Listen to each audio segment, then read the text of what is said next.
Risk factors and warning signs. Every suicide is a tragedy, and to some degree a mystery. Suicide often stems from a deep feeling of hopelessness. The inability to see solutions to problems or to cope with challenging life circumstances may lead people to see taking their own lives as the only solution to what is really a temporary situation, and most survivors of suicide attempts go on to live full, rewarding lives. Depression is a key risk factor for suicide. Others include psychiatric disorders, substance use, chronic pain, a family history of suicide, and a prior suicide attempt. Impulsiveness often plays a role among adolescents who take their life. If a person deemed at risk due to any of the above exhibits sudden mood changes, even a suddenly upbeat mood, or completely new behaviors, they may be actively suicidal.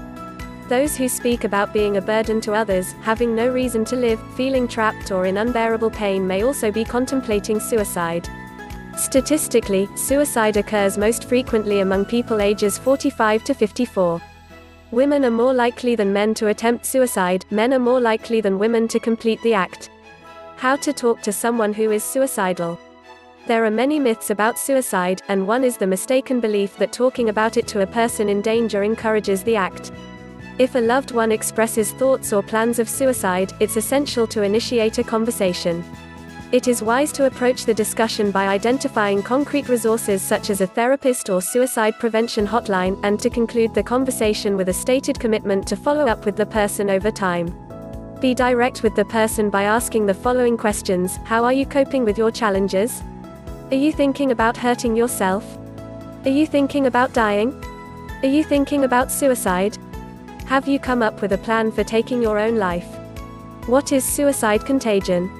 Suicide contagion is an increase in suicide attempts and completed suicides following exposure to a suicide in the media or one's personal circle. The suicide of a prominent celebrity or a member of a specific community, such as the military or an elementary school, have been shown to correlate with a rise in suicides. Although many studies have reported the correlation, they cannot conclude that exposure caused the elevated rates. Those who are especially susceptible to suicide contagion, also referred to as copycat suicide, include adolescents, people who already struggle with suicidal thoughts, and people with mental health conditions such as depression, bipolar disorder, and post-traumatic stress disorder. The phenomenon may occur, in part, due to the tendency to learn from important or relevant figures and because the idea may be more prominent in one's mind.